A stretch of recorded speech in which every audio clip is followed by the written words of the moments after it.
I'm Peg Fisher. I'm a resident of Milford, Ohio, outside of Cincinnati. I've lived here for the past 30 years and grew up here as a child. I work in elementary schools as an elementary principal and director of inclusion services. One of my earliest recollections from my childhood was a Girl Scout camping trip. As we prepared to leave camp, I remember the leader's message, "We will leave this place better than we found it." That was good advice, and I took it to heart. Now, as a grandparent of 2 young children, I worry about how I'm leaving this place.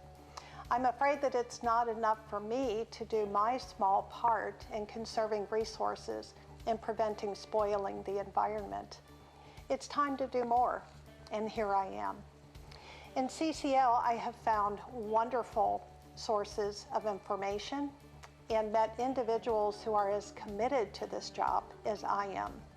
The emphasis on bipartisanship and civility is so refreshing. CCL helps me cut through the noise. Belief in climate change really becomes a conviction when seeing firsthand how it's negatively impacting our regions.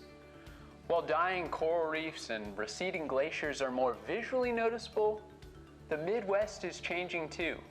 These changes have come in the form of hotter and wetter.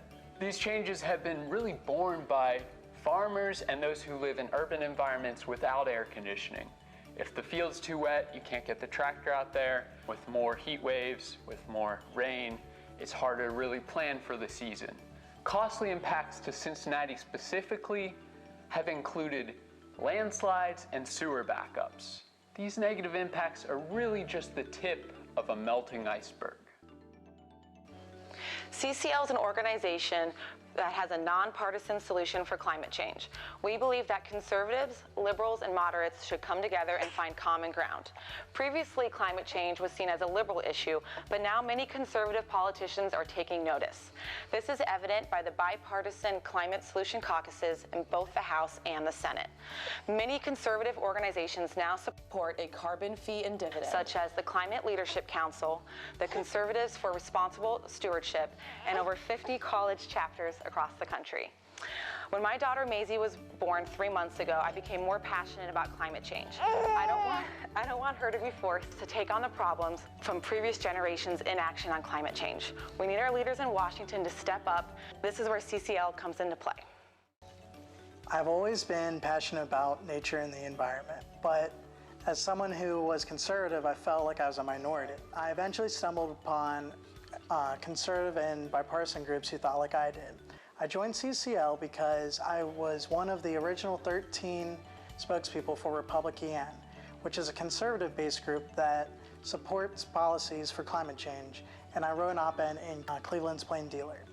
CCL, Ohio's state coordinator, also asked me to join and represent conservatives at the June CCL conference and lobby day this year in DC.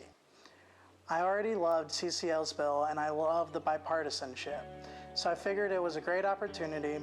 Now here I am with Republican, and I'm also in the Columbus CCL chapter, and I am a conservative outreach fellow for CCL.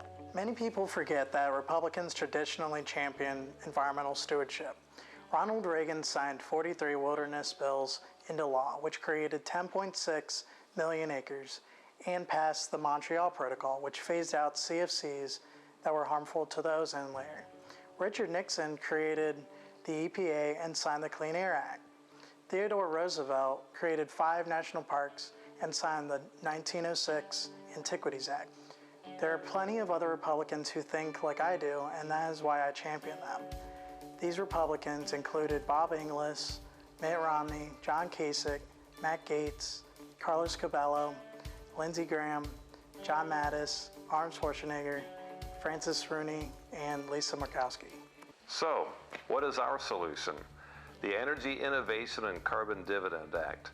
This would place a fee on every ton of greenhouse gas. It would be assessed at the source, that is where it's extracted from the ground, and make fossil fuels more expensive. This would motivate every company and every consumer to make cheaper and cleaner options.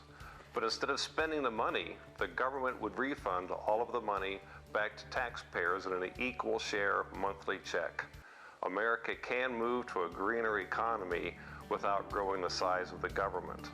So how do we do this? By building the political will one voter at a time.